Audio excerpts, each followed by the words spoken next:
Hello dears, പുതിയൊരു വീഡിയോയിലേക്ക് സ്വാഗതം. എല്ലാവർക്കും സുഖമാണെന്ന് വിചാരിക്കുന്നു.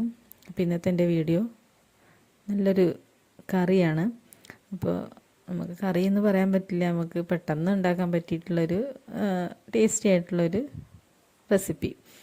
അപ്പോൾ നമുക്ക് പ്രത്യേകിച്ചൊന്നും കറികളൊന്നും വയ്ക്കാനില്ലാത്ത സമയത്തും, അല്ലെങ്കിൽ നമുക്ക് ഉച്ചയ്ക്കൊക്കെ ചിലപ്പോൾ എന്തെങ്കിലുമൊക്കെ ഉണ്ടാക്കി കഴിഞ്ഞ് ചിലപ്പോൾ അത് വേണ്ട വൈകുന്നേരത്തേക്ക് എന്നൊക്കെ തോന്നുന്ന സമയത്തൊക്കെ നമുക്ക് പെട്ടെന്ന് ഉണ്ടാക്കിയെടുക്കാൻ പറ്റുന്ന നല്ലൊരു കറിയാണ് നമ്മുടെ മുളക് വറുത്ത പുളി. അപ്പോൾ അത് എങ്ങനെ ഉണ്ടാക്കുന്നത് നോക്കാം.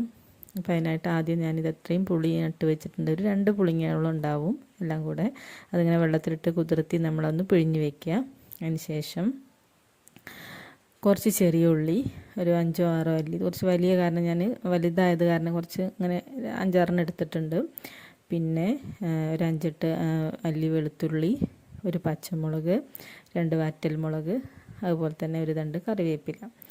ഇനി നമ്മൾ ഒരു ചീനച്ചട്ടി വെച്ച് കൊടുക്കുക. അതിലേക്ക് കുറച്ച് 2 സ്പൂണ് വെളിച്ചെണ്ണ ഒഴിച്ചതിന് ശേഷം കടുക് പൊട്ടിക്കാം.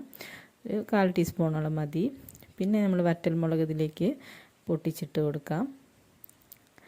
ഏതാണ്ട് ഒന്ന് പൊട്ടി വരുന്ന സമയത്ത് നമ്മുടെ ചെറിയ ഉള്ളി ചെറുതാക്കി അരിഞ്ഞ് നമുക്കിതിലേക്ക് ചേർത്ത് കൊടുക്കാം. എണ്ണ കുറവാണ് തോന്നുകയാണെങ്കിൽ കുറച്ച് എണ്ണ ഈ സമയത്ത് ഒഴിച്ച് കൊടുക്കാം, അല്ലെങ്കിൽ പെട്ടെന്ന് ഉള്ളി അങ്ങോട്ട് കരിഞ്ഞു പോകും.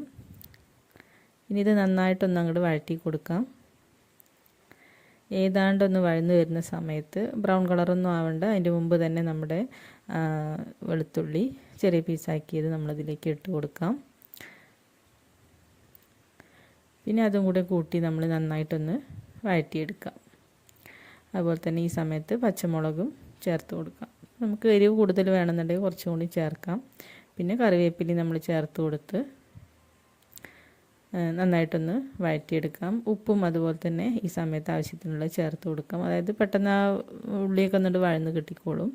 ഇനി നന്നായിട്ടൊന്ന് ഇളക്കി കൊടുക്കുക. ഇനി നന്നായിട്ട് നമ്മളൊരു ഒരു ഗോൾഡൻ കളർ ആവുന്നവരെ വഴറ്റുക. അതിന് ശേഷം ഒരു 1/4 ടീസ്പൂണോളം മഞ്ഞൾപ്പൊടി ഇട്ട് കൊടുക്കാം. അതിൻ്റെ ഒരു പച്ചമണം മാറുന്നത് വരെ വീണ്ടും നന്നായിട്ടൊന്നുകൊണ്ട് ഇളക്കി കൊടുക്കുക. തീയൊക്കെ ഈ സമയത്ത് കുറച്ചിടണം, അല്ലെങ്കിൽ ഉള്ളിയൊക്കെ കരിഞ്ഞു പോകും. പിന്നെ നമ്മൾ പിഴിഞ്ഞ് വെച്ചത് നമ്മളിതിലേക്ക് ഒഴിച്ചു കൊടുക്കുകയാണ്. അതുപോലെ തന്നെ അതിൻ്റെ കൂടെ കുറച്ച് 1/2 കപ്പ് വെള്ളം കൂടി നമുക്ക് ഈ ഒരു സമയത്ത് ചേർത്ത് കൊടുക്കാം. ഇത് കുറച്ച് പഴയ പുളിങ്ങയാണ്, അതുകൊണ്ടാണ് ഇത്ര കളറുള്ളത്. ഇനി നമുക്കത് നന്നായിട്ടൊന്ന് തിളയ്ക്കാനായിട്ട് വെക്കാം. അപ്പോൾ ഈ ഒരു ഉള്ളിയൊക്കെ ഒന്ന് വെന്ത് കിട്ടുന്നവരെ നന്നായിട്ടൊരു 5 to അല്ലെങ്കിൽ ഒരു 10 to 15 മിനിറ്റ് വരെ നന്നായിട്ടൊന്ന് തിളപ്പിച്ചെടുക്കാം. തിളച്ചതിന് ശേഷം നമുക്കത് ഓഫ് ചെയ്യാം.